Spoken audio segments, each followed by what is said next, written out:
وہ جو اپنی جانوں پر ظلم کیا نا، جنہوں نے خسارہ کیا، نقصان کیا، وہی لوگ کیا کریں گے؟ لا یؤمنون، ایمان نہیں لائیں گے. وہ لوگ ایمان نہیں لائیں گے. کون؟ جنہوں نے اپنے آپ کو نقصان میں ڈال رکھا ہے. ومن اظلم، اور کون ہے بڑا ظالم؟ ہم نے پیچھے اکبر پڑھا تھا نا، مبالغہ کا صیغہ. یہاں بھی اظلم، یہ بھی مبالغہ کا صیغہ ہے، یعنی بہت زیادہ ظالم. ظالم میم اس کا روٹ ورڈ ہے. ظلم کہتے ہیں کسی چیز کو اس کے مخصوص مقام پر نہ رکھنا، خاص زیادتی کر کے، یا اسے اس کی صحیح وقت یا اصلی جگہ سے ہٹا کر یا کمی کر کے. ظلم کی بہت ساری اقسام ہیں، ان میں سے تو اپنی ذات کے ساتھ ظلم ہوتا ہے، جس کا ہم لوگ پڑھیں کہ گناہ کر کے، خسارہ کر کے. اور دوسرا ہوتا ہے کسی انسان کے ساتھ زیادتی کرنا، ظلم کرنا. اور سب سے بڑا ظلم کیا ہے؟ شرک. ایک ہوتا ہے شرک اکبر، دوسرا ہوتا ہے اصغر. شرک اصغر کہتے ہیں ریاکاری کو، کیونکہ اللہ کی خوشی کے ساتھ کسی اور بندے کو بھی خوش کر رہے ہوتے ہیں نا، ہم لوگ اپنی تعریفیں کر رہے ہوتے ہیں سکے میں. اللہ پاک ہم لوگوں کو سمجھ عطا فرمائے، آج سے بھی عطا فرمائے. سب کچھ تو اللہ کے دیا ہوا ہے نا. اور کون زیادہ ظالم ہے؟ ممن، اس شخص سے جو افطرا کرے، جھوٹ باندھے، بہتان لگائے، اللہ تعالی پر، کذبن جھوٹا، او کذبا بآیاتہ، کذب کا معنی جھٹلانا، او کذبا یا جھٹلائے، بآیاتہ اس کی آیات کو، اس کی نشانیوں کو. آیات کہتے ہیں نشانیاں، علامات. ومن اظلم ممن افترى على الله كذبا او كذب بآیاتہ، اور کون زیادہ ظالم ہے اس سے جس نے اللہ پر جھوٹا بہتان لگایا یا اس کی آیات کو یا آیتوں کو جھٹلایا. انہ، تحقیق وہ، لا یفلح، فا لام ہا روٹ ورڈ ہے. فلاح کامیابی، بہت بڑی کامیابی جو ہوتی ہے. لا یفلح نہیں نجات پائیں گے، نہیں فلاح پائیں گے. فلاح کے معنی کامیابی بھی ہوتا ہے. اس میں دونوں کامیابی ہیں، دینی بھی اور دنیاوی بھی، یعنی فلاح دنیاوی بھی اور اخروی بھی اس میں شامل ہے. دنیاوی زندگی میں تو یہ ہوتا ہے نا خوشگوار سب کچھ ہونا، جیسے مال، عزت، جان مال، یہ سب کچھ صحیح ہونا. اور اخروی کیا ہے؟ اللہ کی رضا، جنت پا لینا. دنیا میں تو چلو یہ ہوتے ہیں، بہت سارے بھولے لوگ بھی ہوتے ہیں، وہ بھی فلاح پا لیتے ہیں. وہ نیک دل ہوتے ہیں، اور چلاک لوگ جو انہیں ڈبونے والے ہوتے ہیں وہ خود ڈوب جاتے ہیں. تو یاد رکھیے کہ کامیابی اسی کو ملتی ہے جو اللہ اور اس کے رسول کے رستے پر چلتا ہوتا ہے، اور جس کے مقدر میں رب کریم نے لکھا ہوتا ہے انہ لا یفلح، تحقیق وہ نہیں نجات پائیں گے. کون؟ ظالمون، ظلم کرنے والے، ظالم لوگ. ظالم لوگ نجات نہیں پائیں گے. وَيَوْمَ، اور یاد کیجئے وہ دن بھی ذرا یاد کیجئے، جس دن نحشرہم، ہم جمع کریں گے، ہم ان کو. کن کو؟ وہ جو سارے ظلم کر رہے ہیں، جو اللہ کی ذات کے ساتھ شریک کر رہے ہیں. ہم جمع کریں گے ان کو جمیعاً، سب کو، کسی ایک کو بھی چھوڑا نہیں جائے گا. ثم، پھر، نقول، ہم پوچھیں گے. نحشر شروع میں نون آیا، ہم، نقول ہم پوچھیں گے للذین، ان لوگوں سے جو اشرکو، مشرک ہوئے.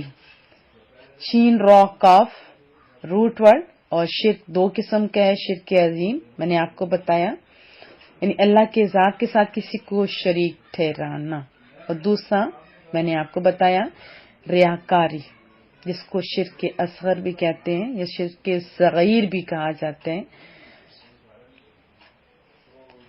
اشرکو، ان لوگوں سے جو مشرک ہوئے. اینا، کہاں ہیں؟ شرکاؤکم، تمہارے شریک. الذین، جن کا، کنتم، تم تھے، تزعمون، زائن میم روٹ ورڈ ہے. تم دعویٰ کرتے تھے، تزعمون تم دعویٰ کرتے ہو، ابھی جو ان کا دعویٰ کر رہے ہو نا، تو قیامت والے دن کیا ہوگا؟ یہ تو کسی کام کے نہیں آئیں گے نا۔ وَيَوْمَ نَحْشُرُهُمْ جَمِيعًا، اور یاد کیجئے وہ دن جس دن ہم سب مشرکوں کو اکٹھا کریں گے۔ ثُمَّ نَقُولُ، پھر ہم انہیں کہیں گے، اشرکو جو شرک کیا کرتے تھے، این شرکاؤکم کہاں تھے تمہارے شریک، الذین کنتم تزعمون جن کا تم نے خدا ہونے کا دعویٰ کیا تھا یا دعویٰ کیا کرتے تھے یا اس گمان میں تھے۔ ثم پھر لم تکن نہیں ہوگا فتنتہم فریب ان کا، عذر فتنہ یعنی عذر، چال، شرارت، بہانہ وغیرہ۔ فتنہ کا لغوی معنی ہوتا ہے پرکھنا اور آزمائش کرنا بھی ہوتا ہے، اور یہاں فتنہ سے مراد عذر اور بہانہ ہے، عذر اور بہانہ ہے۔